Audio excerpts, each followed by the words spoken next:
Notre invité intensément sartois aujourd'hui, il l'est depuis peu, depuis 3 mois. Éric de Grandmaison, bonjour. Oui, précisément depuis le 26 août, on va dire le 1er septembre. Il est re-sartois parce que vous avez été sartois une partie de votre vie il y a quelques années. Alors on pourrait remonter en 1610, parce déjà que j'ai trouvé un ancêtre qui était dans le quartier Saint-Benoît au Mans.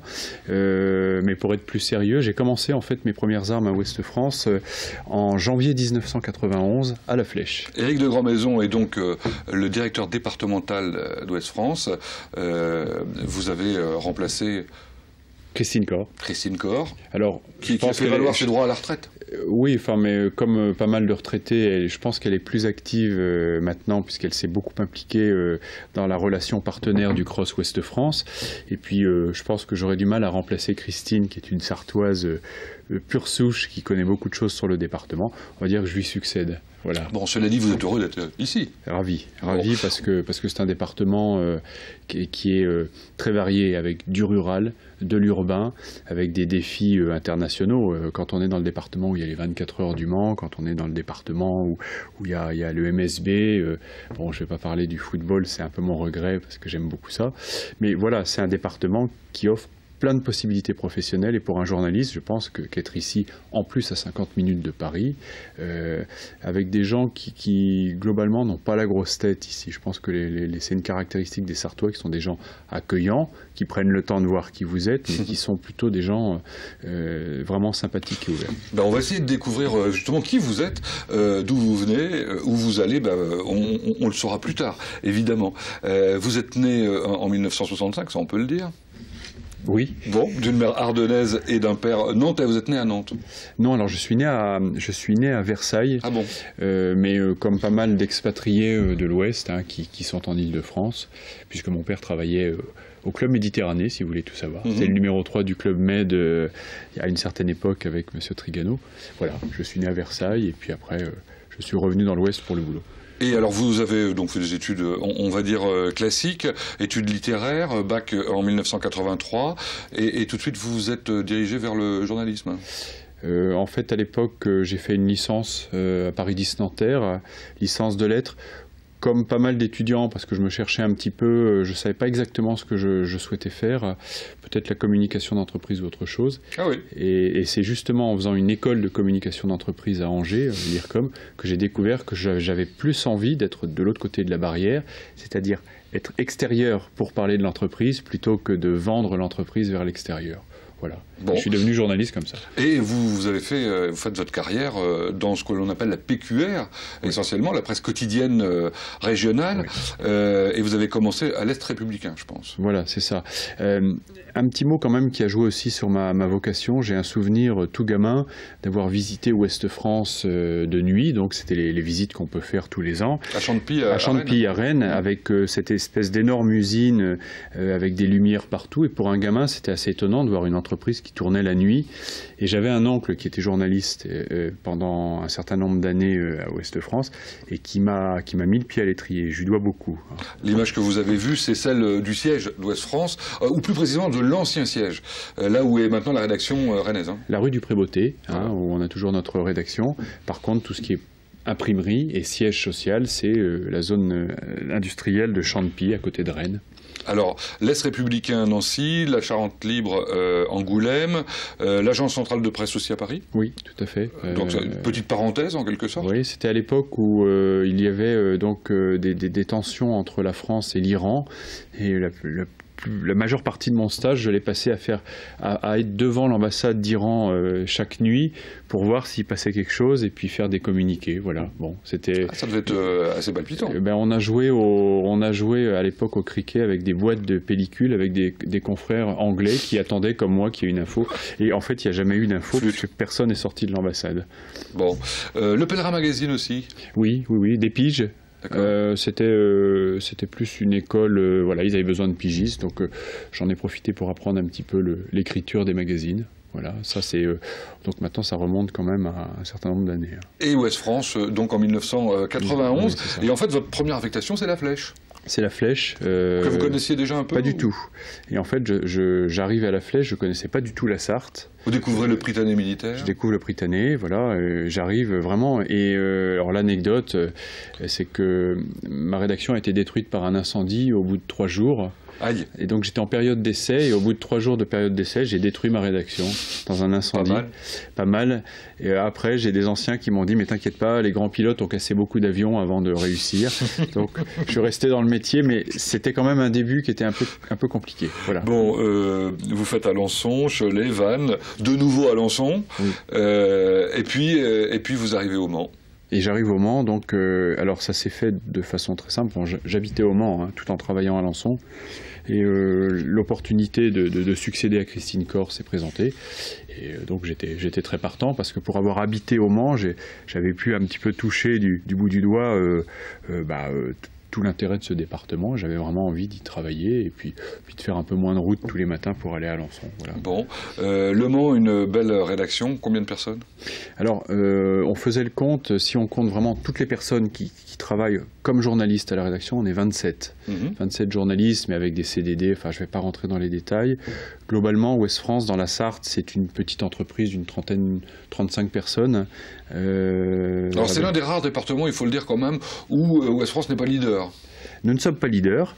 C'est l'un des rares départements où il est présent, tout à fait, leader. Hein. Tout à fait. Moi, j'aime bien parler de la concurrence parce que je sens toujours que mes interlocuteurs sont gênés quand ils me parlent du main libre. Mais au contraire, je pense que, vous savez, c'est comme un bon match. Si vous avez 2 bonnes équipes sur la pelouse, eh ben, je pense qu'il y a du monde dans les gradins.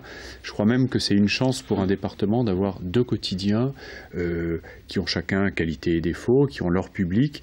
Et puis, il y a des matins, j'ouvre le main libre, ils ont une info que j'ai pas. Voilà, c'est pas très agréable.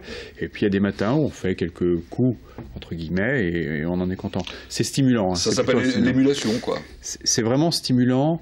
Ça se passe bien avec mon confrère Jérôme Glaise, hein, du Maine Libre, qui m'a bien accueilli, qui a été très sympathique. Et puis après, alors, il faut préciser que c'est un concurrent qui appartient au même groupe, Ouest France. SIPA en l'occurrence. Voilà, SIPA.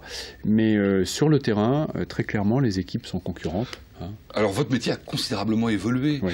Depuis 1990. 90, le net n'existait pas, ou quasiment pas. Enfin bon.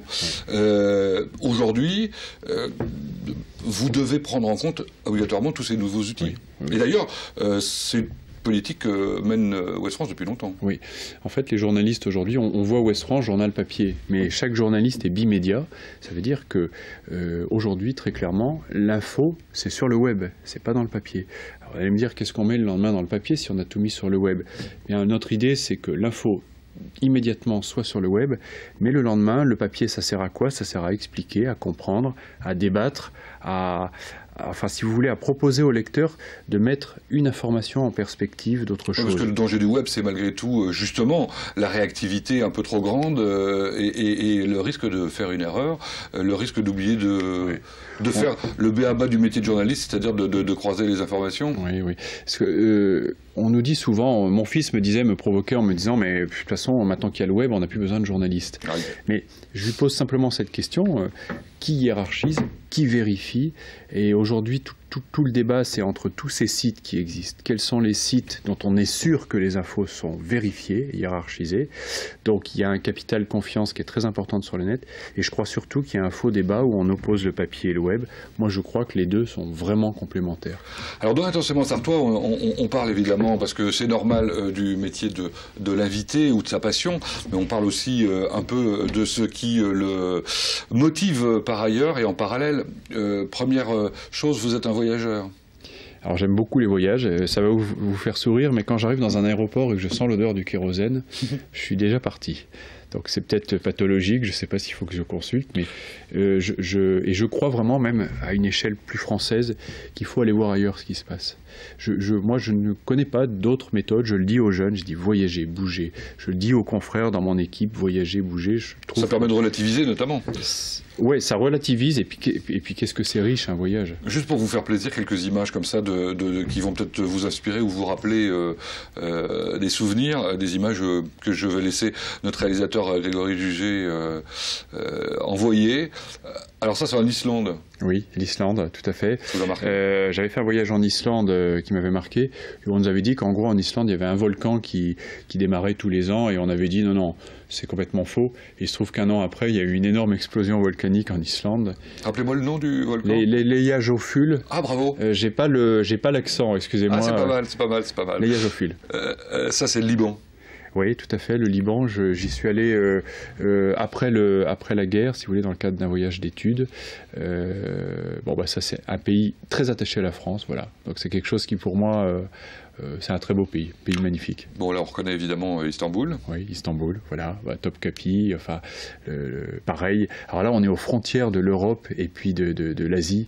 Passionnant aussi. Il faut aller voir, c'est pas loin. Oui, la Grèce. Ouais, ok. Bon, j'allais dire que là c'est plus classique, mais c'est pareil, l'Égypte, passionnant. Etc. En fait, vous avez fait. Oui. Bon, mais je crois comme. Ça, c'est le foot en même temps, c'est Barcelone. Oui. C'est le Barça. Ouais, mais alors. Je crois qu'aujourd'hui, tout le monde voyage très facilement. Il faut le faire, ça coûte pas cher. Il faut que les jeunes partent de chez leurs parents. Alors, j'invite pas à une fugue généralisée des jeunes Sartois, mais il faut partir. Moi, je leur donne aussi ce conseil. S'ils veulent qu'on regarde leur CV quand ils candidatent, il faut que leur CV soit intéressant. Donc, il faut qu'ils aient bougé. Ça veut dire qu'il faut qu'ils soient ouverts au monde, d'une manière générale. Ouvert au monde. Le monde est dans la Sarthe. Il est aux portes de la Sarthe. Il faut y aller. Voilà. Alors vous, le monde, vous l'avez vécu à travers des voyages comme cela, de plaisir, de loisir, oui. Mais vous l'avez vécu d'une manière aussi très différente puisque vous êtes par ailleurs officier dans la réserve opérationnelle de l'armée de terre. Oui, c'est ça. C'est-à-dire que, en fait, à peu près 25 jours par an, je suis pas en civil, en fait, je suis en militaire et je sers dans un état-major à Poitiers, qui est un état-major qui, en cas de catastrophe naturelle ou en cas de catastrophe chimique, est chargé de mobiliser 600 réservistes en 48 heures. Donc, en fait, ça n'est jamais arrivé. Ça n'est jamais arrivé, sauf dans les Landes, avec la tempête qui avait provoqué des coupures d'itinéraire, qui avait obligé à mobiliser des réservistes. Donc mon souhait le plus cher, c'est que ça n'arrive jamais. Alors, cela dit, ça ne vous a pas emmené qu'en France, ça vous a emmené sur les théâtres de guerre, en Bosnie en l'occurrence. Alors en Bosnie, oui, j'ai été 5 fois en Bosnie, entre 92 et 95, plus particulièrement autour de Mostar. Donc c'est le contact très violent avec la guerre, c'est quelque chose de très marquant, de très fort, qui m'a aussi beaucoup formé. Comment fait le journaliste quand il est justement dans une autre fonction, en l'occurrence, vous n'êtes plus du tout journaliste à ce moment-là? Alors l'armée me demande souvent de mettre mes compétences de journaliste au service des militaires pour dire comment on peut communiquer là-dessus, qu'est-ce qu'on peut faire. Donc ils sont preneurs de ça. Maintenant, il est très clair que quand je suis officier, donc je le suis dans un autre département, je suis militaire. Donc c'est un statut tout à fait légal qui est prévu par la loi. Et en fait, je suis ce qu'on appelle un professionnel à temps partiel dans l'armée et un professionnel à temps complet à Ouest-France. Mais sur des événements comme une guerre, évidemment, oui. Votre regard était obligatoirement différent de celui d'un homme de l'armée. Voilà, je suis étonné parce que les militaires sont très preneurs, en fait, ceux que je vois sont très preneurs d'une ouverture civile. Ils sentent bien que leur institution a besoin d'oxygène. Voilà, donc ils sont très preneurs. Et je ne suis pas le seul à y être. Il y a des informaticiens, des avocats, des architectes. Et à contrario, moi je reçois pas mal de l'armée parce qu'ils ont des modes d'action, ils ont des méthodes qui peuvent nous servir aussi dans le management de nos équipes. Donc, c'est la chance d'avoir 2 métiers en un et c'est surtout mon épouse qui paye les pots cassés parce que je suis un peu moins à la maison. Bon, est-ce qu'elle est aussi rêveuse que vous? Parce que je sais que vous avez de beaux rêves. C'est formidable, ça c'est un vrai moteur d'ailleurs, oui. Je pense, dans la vie. Est-ce qu'elle est aussi rêveuse que vous? Vous voulez dire que j'aimerais bien aller voir décoller la fusée Ariane, faire un vol dans un avion de chasse ou... Ah oui, alors d'ailleurs, à propos d'avion de chasse, on en a trouvé un. Il paraît qu'il est français cet avion, mais c'est sur l'USS Enterprise. Voilà, alors j'ai eu la chance de passer 5 jours sur le porte-avions Charles de Gaulle, donc je vois bien de quoi vous parlez, c'est la Rafale. Là, en l'occurrence, c'est la Rafale de l'armée de l'air, pas la version marine. Mais oui, j'ai des rêves comme un grand gamin. Mais vous savez, je crois qu'un journaliste, c'est un peu comme le gamin qui, tous les jours, tire la jupe de sa maman en disant « et puis quoi ?» On a toujours envie de savoir ce qui se passe derrière la ligne d'horizon.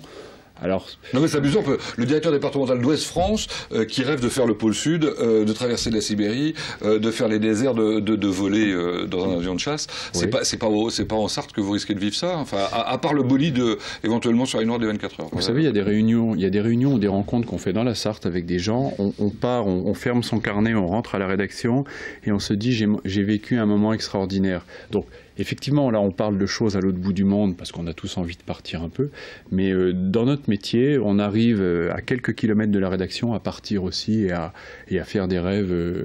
Il y a des gens qui vous font rêver dans la Sarthe. Vous rentrez, c'était génial, quoi. Voilà. Qu'est-ce que vous attendez alors combien de temps d'abord vous pensez rester ici? Le temps que ma direction voudra bien m'y laisser. Ça veut dire que... alors, j'ai conscience que je suis dans un poste qui est très fragile. Ça veut dire que si l'entreprise estime qu'il faut faire des changements, mais je changerai. Donc je ne suis pas fonctionnaire dans un poste jusqu'à ma retraite. Donc peut-être l'année prochaine, on me dira d'aller voir ailleurs. Mon intention à moi, si vous voulez le savoir, c'est effectivement de me poser un peu dans un département.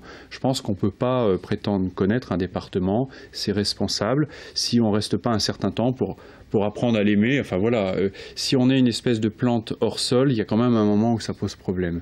Donc ce que j'espère, c'est que ma direction, c'est peut-être l'occasion de lui passer un message, me laissera me poser quelques années dans la Sarthe. J'aimerais bien en tout cas. Elle vous regardera puisque cette partie de l'émission est mise sur Internet pour justement pouvoir revoir les portraits. Merci Éric de Grandmaison. C'est moi qui vous remercie. D'être venu nous voir et nous parler de vous un peu, de votre métier, de votre engagement et de votre passion par ailleurs.